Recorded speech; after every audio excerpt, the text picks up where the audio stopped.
In questo video vediamo come utilizzare Blender in ambito architettonico. Come prima cosa andiamo ad importare una base in formato DXF perché purtroppo Blender non importa i DVG, quindi import AutoCAD DXF. Questo è presente perché lo abbiamo aggiunto tra i plugin ufficiali del programma, c'è l'importer per i file DXF. Andiamo a prendere l'immagine che vogliamo importare. Qui all'interno dei dati possiamo lasciare tutto così come appare. Facciamo importa DXF.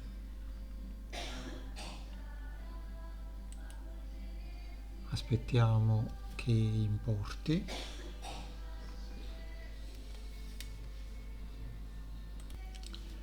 Una volta importato il file possiamo selezionare tutto e possiamo avvicinarlo maggiormente all'origine 00 di Blender, quindi con la lettera G di Grab lo avviciniamo e lo portiamo più o meno in questa posizione.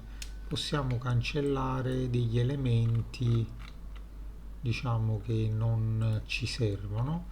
Lui qui ci crea queste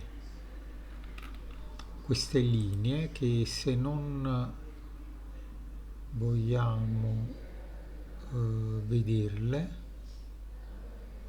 qui ci dovrebbe essere la possibilità, diciamo, disattivando con grid disattiviamo la griglia, con floor disattiviamo il pavimento. Qui, se disattivo le linee di relazione, scompaiono appunto quelle linee, diciamo, che erano presenti. Se andiamo nell'outliner vediamo qui l'elenco di tutte le voci che lui ha importato.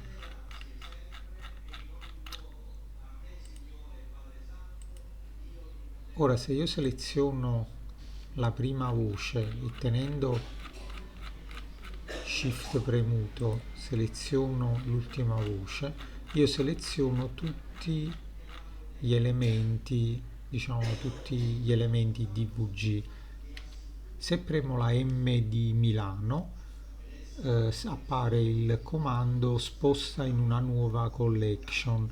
Io ne creo una nuova e la vado a chiamare DVG. Le collection, diciamo, possono essere pensate come dei contenitori, che infatti abbiamo anche un'icona qui a forma di contenitore, quindi un contenitore che contiene delle cose. Per evitare che il file possa diventare diciamo troppo confusionario, possiamo spostare quindi tutti questi elementi, questi altri che non erano stati inseriti, possiamo selezionarli con Shift, possiamo trascinare sopra DVG e quindi abbiamo inserito qui dentro tutti gli elementi. Infatti, chiudendo l'occhio relativamente a questa collection, vediamo che il DVG, diciamo, si nasconde completamente. Avvicinandoci troviamo una serie di eh, abbiamo qui le varie piante. Si tratta di una casa a 2 livelli, a 3 livelli anzi. Qui abbiamo delle sezioni che ci possono essere d'aiuto per prendere delle altezze. Eventualmente, importando, prima di importare avremmo anche potuto fare in AutoCAD una ripulita del disegno in modo tale da avere meno elementi grafici. Quindi adesso vediamo come andare a creare questa casetta. Di solito per modellare qualcosa, e questa è una cosa che vale per qualsiasi programma 3D al quale noi ci approcciamo, non esiste un solo modo per modellare qualcosa. Di solito ci sono sempre vari modi.